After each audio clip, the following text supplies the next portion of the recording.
Hello everyone, welcome to Dynamic Study. We are back with our quiz session. तो चलिए let's get started. तो हमारा जो पहला क्वेश्चन है, two firms behave as Kuno duopolist in the market for pizza. The firm face identical zero marginal cost of C and market demand P is equal to A plus BQ. In equilibrium, option A, the firms will collude. Option B, the industry output will equal 3/3 of the market demand at P is equal to C. Option C, the two firms will produce identical quantities equal to A by 3B. And option D, the market price will be A by 3. तो यहाँ पर देखिए cost जो है ये कह रहे हैं कि cost C is equal to 0 marginal cost जो है दोनों फर्म्स का, और मार्केट डिमांड दोनों फर्म्स का ही सेम है. ठीक है, तो आप वीडियो पॉज करके खुद सॉल्व करने की कोशिश कीजिए जिनको पता है, और जो नहीं जानते हैं कैसे सॉल्व करें इस टाइप के क्वेश्चंस को, उनके लिए तो हम सॉल्व कर ही देंगे. तो इसका आंसर होगा option C. That is, the two firms will produce identical quantities equal to A by 3B. ठीक है? So, how to solve this? Okay. देखिए, solve करने से पहले make sure that you remember all the basic rules of differential calculus. तो ये सब basic rules का list है. ठीक है? And these are very important and you should not forget these basic rules. Okay, so there are a few students who might not remember the basic rules of calculus, differential calculus or integration, तो इसलिए उनके लिए मैंने ये list दिया है. ठीक है, and you have to use differential calculus in this particular type of exercises. Okay, so let's get started with the explanation of the first question. तो अब देखिए यहाँ पर in a Kuno model, I hope you can see this, in a Kuno model, it is assumed that there are only two sellers. एक Kuno model में ये assume किया जाता है कि there are only two sellers in the market. इसलिए हम इसको duopoly कहते हैं. तो duopolist का जो demand function है वो same है यहाँ पर, और cost of production 0 है, जो हमने पहले ही कहा है आपको. ठीक है, so here it is written that both the duopolist face the same linear demand function. Okay, तो यहाँ पर देखिए demand function given है P is equal to A plus BQ such that A is greater than 0 and B is less than 0, क्योंकि ये demand function है. Okay, now assume also that Q is equal to Q1 plus Q2, क्योंकि duopolist है, ये Q है total market का output जो है ये है Q. ठीक है, टोटल मार्केट आउटपुट. ओके, और Q1 है फर्म 1 का आउटपुट और Q2 है फर्म 2 का आउटपुट. ठीक है, so total output is the sum of the output of the two sellers. ठीक है, और जीरो कॉस्ट हम अज्यूम करते हैं यहाँ पर. Okay, for both the sellers and their profit function can be given by profit function. देखिए ये है प्रॉफिट फंक्शन, ये pi one is equal to PQ1. ये है प्रॉफिट फंक्शन ऑफ फर्म 1. ये फर्म 1 का प्रॉफिट फंक्शन है और ये है फर्म 2 का प्रॉफिट फंक्शन. ठीक है, तो ये फर्म 1 का प्रॉफिट फंक्शन है और ये फर्म 2 का प्रॉफिट फंक्शन है. तो हम प्रॉफिट फंक्शन को ऐसे डिनोट करते हैं पाई वाले साइन से. ये साइन से हम प्रॉफिट फंक्शन को डिनोट करते हैं. तो आप जानते हैं कि प्रॉफिट मतलब ये pi sign is equal to revenue minus cost. Right, यहाँ पर कॉस्ट तो 0 है, हमने पहले ही कहा था कि we are assuming 0 cost of production. तो इसलिए यहाँ पर देखिए pi 1 is equal to PQ1, price into quantity मतलब रेवेन्यू. ओके, सो यहाँ पर प्रॉफिट फंक्शन है PQ1 और फर्म 1 और फर्म 2 का है PQ2. Q2 मतलब quantity of the second firm. ठीक है, where pi 1 is the profit of the first seller and pi 2 is the profit of the second seller. That is pi 1 is equal to A plus BQ, ये जो linear demand function है A plus BQ into Q1. Okay fine. So pi one क्या है, A plus B Q. ये Q को हम substitute करते हैं Q1 plus Q2 because we know that Q is equal to Q1 plus Q2. तो इस Q को हम सब्सटीट्यूट कर देते हैं Q1 plus Q2 into Q. Okay, तो ऐसे हम पाई वन लिखते हैं. ठीक है, तो अब हम ये सब मल्टीप्लाई कर देते हैं pi one. A into Q1. Okay, then then B into Q1 square. Okay, because यहाँ पर भी एक Q1 है, यहाँ पर भी एक Q1 है. B इंटू Q1 स्क्वायर, फिर B into Q1 into Q2. ठीक है, तो ये मिल रहा है हमें. Fine. Okay, so A into, I am sorry not this Q1, A into this Q1, क्योंकि Q1 एंड देखिए आप देख रहे हैं ये वाला इक्वेशन. सो आप इसको पहले मल्टीप्लाई कर दीजिए. B Q1 okay fine square plus B into Q1 Q2. Okay, ये तो है Q1 मल्टीप्लाइड, और इसको आप मल्टीप्लाई कर दीजिए A Q1 plus, so A Q1 plus B Q1 square plus B Q1 Q2. Okay fine. So pi two भी हम ऐसे सॉल्व करेंगे. Pi two. Okay, so note that both the profit function, ये दोनों जो profit function है पाई one और पाई two, आप देखिए are the functions of Q1 and Q2. तो देखिए पाई हम डिनोट कर रहे हैं as a function of Q1 and Q2 both. ये भी Q2 और Q1. ठीक है, तो ये इक्वेशन ऐसे है, तो हम ऐसे भी लिख सकते हैं. Pi one is equal to function of Q1 Q2, pi two is equal to pi two function of Q1 Q2. Okay. Now in the Kuno model it is assumed that the first seller, जो पहला seller है, वो assume करते हैं Q2 to be constant. तो हम Kuno model में पहले first seller जो होते हैं वो assume कर लेते हैं कि quantity 2 मतलब second seller का जो quantity है वो constant रहते हैं. While the second seller जब profit maximize करते हैं तो वो assume करते हैं Q1 constant, while the second seller assumes Q1 to be constant. तो जो first order condition है वो तो first order हम differentiate करते हैं, मैंने कर लेते हैं. तो मैंने formula, तो मैंने basic rules हमने दे दिए हैं यहाँ पर differentiation. तो first order condition मतलब क्या है, हम differentiate करते हैं del pi 1 del Q1 is equal to 0, profit maximization का first order condition. फिर और ये है partial differentiation del. ओके, फिर del pi 1 del Q2 is equal to 0, ये है प्रॉफिट मैक्सिमाइजेशन का फर्स्ट ऑर्डर कंडीशन. तो हम इसको डिफरेंशिएट करते हैं, इस इक्वेशन को हम डिफरेंशिएट करते हैं. ठीक है, तो डिफरेंशिएशन करके हमें क्या मिलता है, देखिए यहाँ पर हम पार्शियली डिफरेंशिएट कर रहे हैं इस पर्टिकुलर इक्वेशन को. ठीक है, इक्वेशन 1 को. तो देखिए A Q1 हो जाते हैं. ठीक है, क्योंकि we are differentiating with respect to Q1.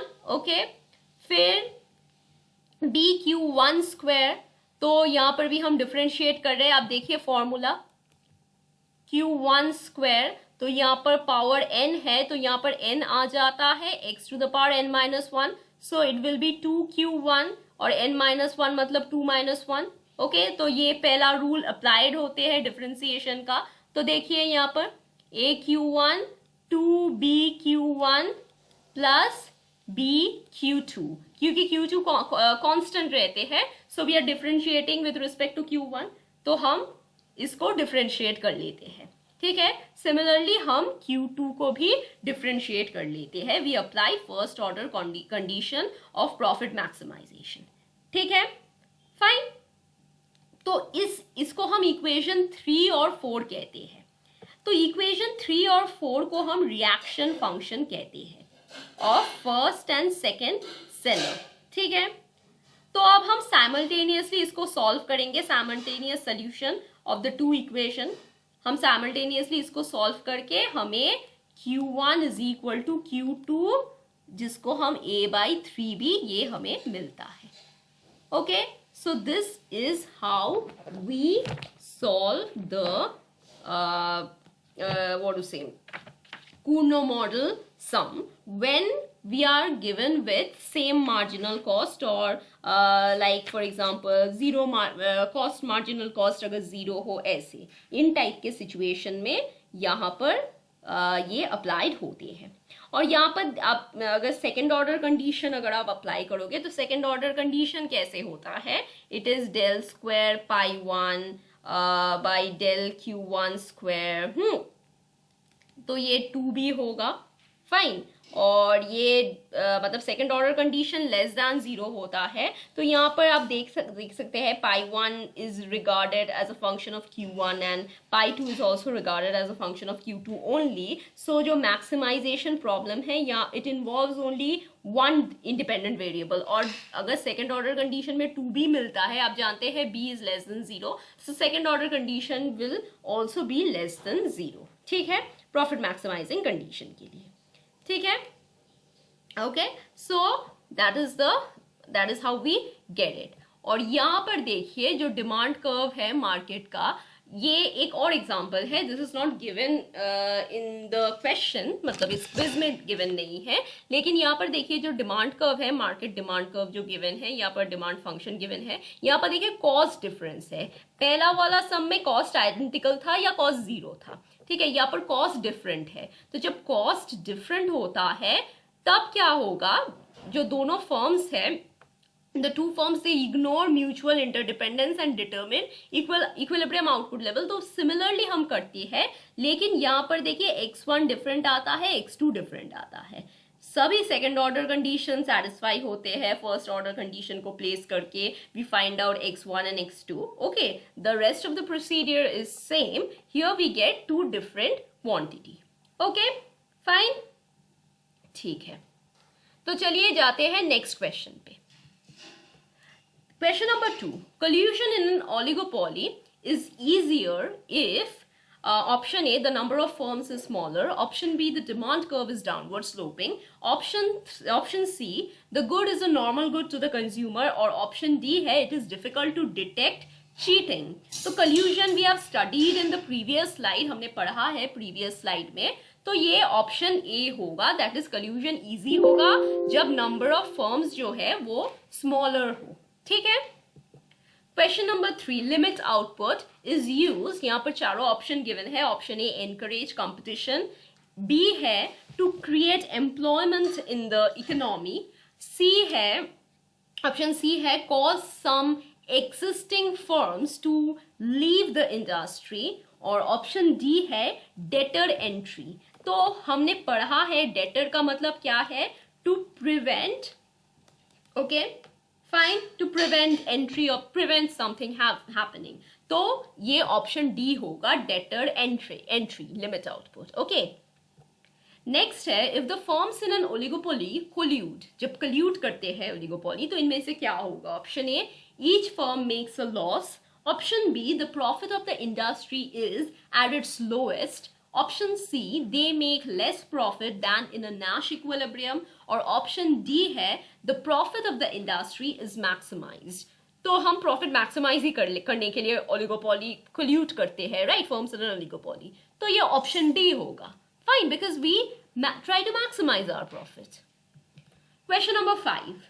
A no entry condition means that option A, firms are earning zero profit. Option B, there is only one firm in the industry. Option C, an industry is in equilibrium if this condition holds. And option D, input suppliers cannot enter the industry.